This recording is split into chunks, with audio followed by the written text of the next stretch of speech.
check. Yeah. Sounds fantastic. Okay. Hi, You have to hold all of those at once. Yeah. Being a team player. Well, congrats on a great year. Thanks, man. Appreciate it. Yeah. Very. Should have It's been a great excited for the year. year. Oh, yeah. Thank you. You guys can go ahead and get started. Do you feel like you're structurally set up in your relationships with players, your players and players in general, are such that it's going to help you even with all the uncertainty coming up here with the CBA and everything that after that? Yeah, I hope so. I think the goal coming into this year was to have a good year, take a step forward, and I think we were able to do that. So whether it's our own players or players across the league, I think and hope we've put ourselves in a position to be a place that people want to play. Between the resources we have, the ownership group we have, people we have in the building, our staff. I think people. One of the benefits of the finals run is people got to kind of see what we're all about, and that hopefully we do things the right way. And like I said, hopefully we could put ourselves in a good position with our own players and players around the league for sure. Nate, Ka, AT, I think all three of them at some point last night after the game used the phrase like that we can build on this. How do you view it when there is so much certainty, like whether you can build on it with most of this core or not? Yeah, that's I think that's the general hope is like, look, we just played a team in Las Vegas, and congratulations to Vegas, like incredible run, congratulations to them and their championship, incredible team, and you saw what continuity can do. So it's always a balance when you don't. There's only one team that's happy at the end of the year, and so then every other team is in the position of kind of balancing continuity versus how much can you improve and how much do you change, and that'll be our job to make those decisions and try to figure that out over the next few months. What are your general takeaways just from the season, how quickly this was able to come together and make a run like this? Yeah, it's been great. I'm so proud of our group. Like a run like this with how new we were is pretty rare. I think it speaks to the quality of people we have in the building, staff and players alike, and the toughness and the fight you saw and some of the comeback wins and our ability to win games early when we had some injury problems. I was just really proud of our group and the way we showed up night in and night out. Nate has been so complimentary of the organization and how, top to bottom, how class act it is. How has, he taken this step in year 2 leading this group, and just where you see him going forward? Yeah, I feel the same way. I mean, if there's one thing I could that I wish people knew about the Mercury, or hopefully people are finding out about the Mercury, is I hope they find out that we have quality people here. We treat people the right way. Class is an awesome word, so I'm right there aligned with him, and he and his staff did an amazing job. You could feel, we talked about continuity earlier, you can feel their continuity in year 2, and I think it'll only grow from there.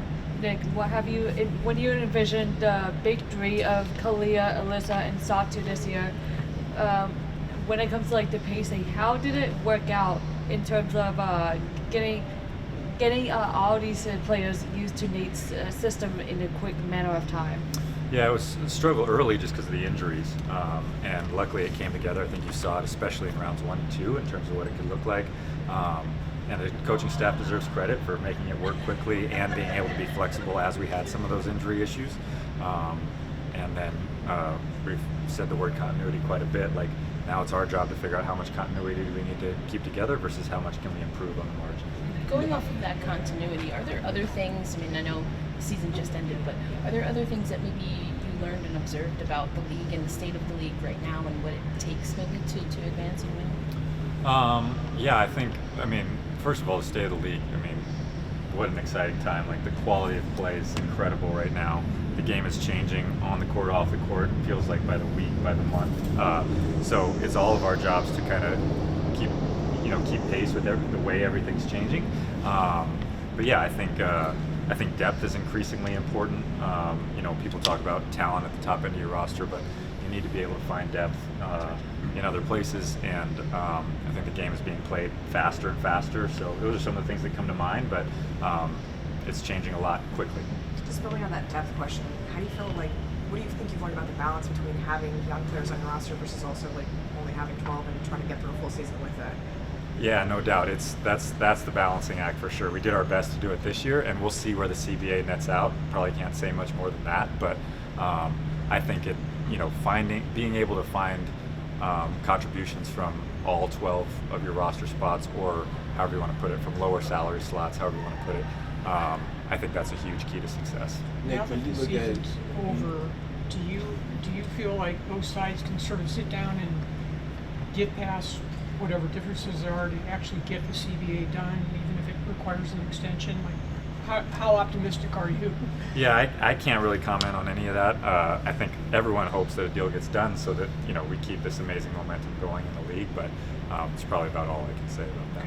If you look at your process of trying to build a roster for Nate to be the best version of himself, how much does having the proof of concept of what it is that he needs versus also what the top tier pieces need to do that going forward? How do you kind of value that? Do you see that as an advantage for you all now going forward?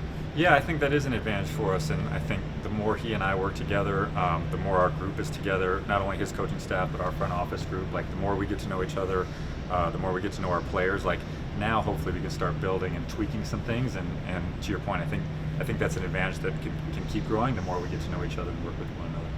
Can you talk a little bit about Duana Bonner? I mean, she's coming back to an organization that, in theory, she knows, but she talked the other day about there's a lot of newness since the last time she was here. Yeah. What did you see pan out with her being able to be a part of this team on the back end of the regular season? I thought she was a perfect addition for us. We needed her. Hopefully, she needed us, but she played great. She provided IQ, a veteran presence that served our group really, really well, and this is the great part about sports, right? Like, she gets to come back and play in front of the fans where she started her career. So I think she was happy with how it turned out, and we certainly were, for sure. Looks like a lot of your roster was built to complement Alyssa Thomas this year. I'm wondering, just seeing how much was on her shoulders, pun intended, this year. Like, what do you feel like you can do to take some of that load off? Yeah, it's a good question. Something we'll have to evaluate. I haven't gotten into what specifically that looks like, but your point is well taken. Like, she did an incredible job. Nate did an incredible job utilizing her. It was such a pleasure to watch her, and she deserves all the credit for the season she had. And now it's our job to kind of figure out, do we put that as much on her shoulders again? Do we try to, take some off of her plate? That's kind of yet to be decided, but she deserves a ton of credit for the year she had. And we got to figure that out. What's kind of the feedback you've gotten from AT just this year, her first year here, in terms of her wanting to make this sort of long-term home until she retires? Yeah, I think she was pleased with it. I mean, you'll have to ask her, but by all accounts, I think she was pleased with it. We are thrilled to have her here, and just like we try to treat all our players, like, we try to make this the best place that anybody can play, so that they want to stay for a long time, or if they're not here yet, that they might want to be a part of it. Do you have to treat conversations with free agents right now any differently than you would have a year ago because of the uncertainty going into next season? We just did all our exit interviews, and I always just err on the side of honesty, even if that means uncertainty. So I told everybody kind of over and over, like, we have no idea what's coming for us, both on their, they're going to have decisions to make based on their career, their family. We're going to have decisions to make based on our team. And so we can have all the hopes and desires we want or plans we want at this point in time, but no one knows until the CBA gets done. And so I just try to err on the side of honesty, even if I don't have all the answers, that, we'll try to be as honest as we can, answer any questions with as much forthrightness as we can, and hopefully people appreciate that and respect that. And Nick said during this postseason that you need veterans to get far in the playoffs and to basically have those situations where the situation is not too bright. But you have one of the top two oldest teams in the league the past 2 seasons. So what do you say about preserving and restoring this dynasty, as the mission was with the veterans last year, to come and bring in some youth for the next season?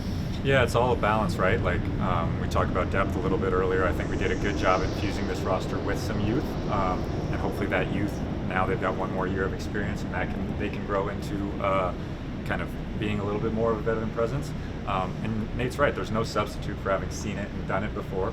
As part of the advantage of having played in the finals. We wish it was a different outcome, but we've now got that experience to bank on. So I think it's always a balance between not being too old, too young. That's our job in the front office is kind of to make sure we've got a well-rounded group.